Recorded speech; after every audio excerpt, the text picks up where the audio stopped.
The main reason why many historical cities have now become archaeological sites is because they ran out of good, clean and sufficient water. And this is the single most important challenge facing the Kathmandu Valley.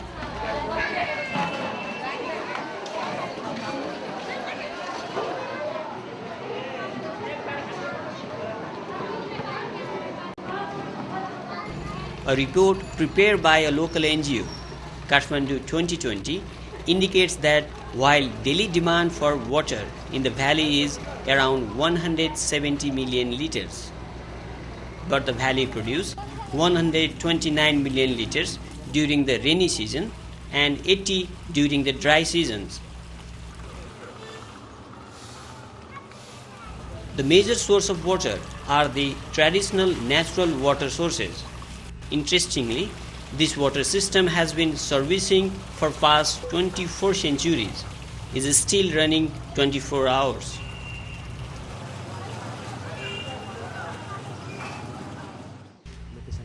From the watersheds around the valley, water was brought into the cities by means of water canals, the Rajkulos. It was a time when shed around the valley was tapped for spring water. The water then went into a series of underground ducts and collection tanks and allowed to flow out of the artistically carved and often grid water sports inhabited areas of the valley.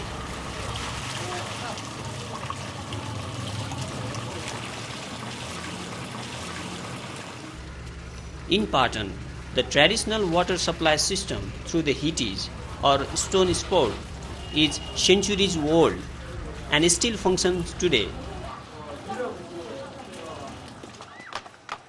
This is Alko-Hiti, one of the examples of traditional water system with modern management. Tuhudev Vajracharya constructed Alko-Hiti some 590 years ago and the spout is functioning well till today. With the changing time and needs, a water user committee started to collect water from Alko-Hiti and initiated distribution channel reaching household of the users.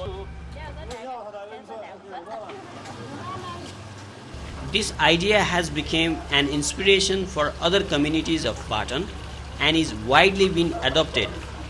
However, the rapid urbanization and climate change has become a major threat for these Hittis. These natural water systems are fighting a battle for losing its existence due to lack of maintenance of the canals, followed by garbage disposal and illegal claim of ownership, which has led to removal of spouts at many places in the valley. And the challenge of drying up of sources and rainwater flow remains as ever. The cycle could continue if the rainwater seepage is allowed to get into the system, as it worked earlier, due to the ponds and open space near the spouts. But the question is how to. Clearing of spaces would not be possible during the time of urbanization, all the while maintaining the amazing water system of the valley that has carried the civilization for centuries remain the challenge. The great civilization flourished along the water supply and pursuing the lack of it. Where are we heading?